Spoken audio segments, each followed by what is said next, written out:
Hi guys, welcome to the Real Estate Espresso podcast, where we're going to be talking today about the clues in the news. This is your morning shot of espresso where we talk about all things real estate. Today we're focusing on interest rates, and it's not just looking at the news, but I want to take you through a short trip in the history books. Go back to 1971.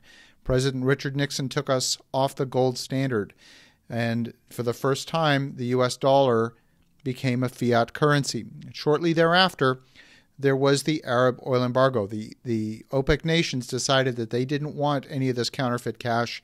They wanted real, hard, gold-backed currency. So Richard Nixon and his Secretary of State at the time, Henry Kissinger, flew to Saudi Arabia and put a deal together where the House of Saud, the Saudi royal family, if they agreed to trade forever in U.S. dollars globally, all oil would be traded in U.S. dollars, the United States government would guarantee the financial and military security of the Saudi royal family.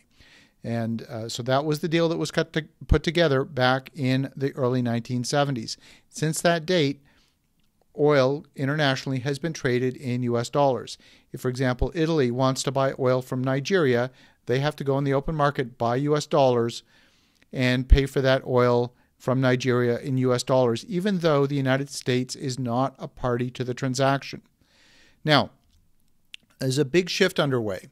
Last year, China and Russia put a deal together where Russia is selling oil to China, and those transactions are denominated in Chinese currency, in yuan. Most recently, Saudi Arabia put together a deal with China where China is going to be paying for that oil not in U.S. dollars, but in yuan. And also, very recently, the Saudi royal family just recently bought military hardware, specifically advanced anti-aircraft missiles, from Russia for the first time, where up until now they've been buying exclusively American hardware. So these are big geopolitical moves that are happening kind of beneath the surface. They're not very widely reported in the news, but they have massive implications, because when countries go out and they buy U.S. dollars, they park those dollars in treasury bills. About $600 billion worth of treasury bills purchased each year tied to the petrodollar. This is why the U.S. dollar is the world reserve currency. So all of a sudden you have $600 billion of T-bills appearing on the market with no buyers. Only way that the U.S. federal government can raise money for those treasury bills is to raise interest rates to make them more attractive.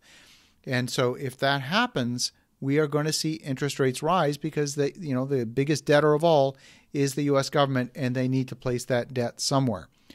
So if you're a real estate investor, you're listening to this, you got to be asking the question, can I handle an increase in interest rates? Because it is coming. It's not if, it's a question of when.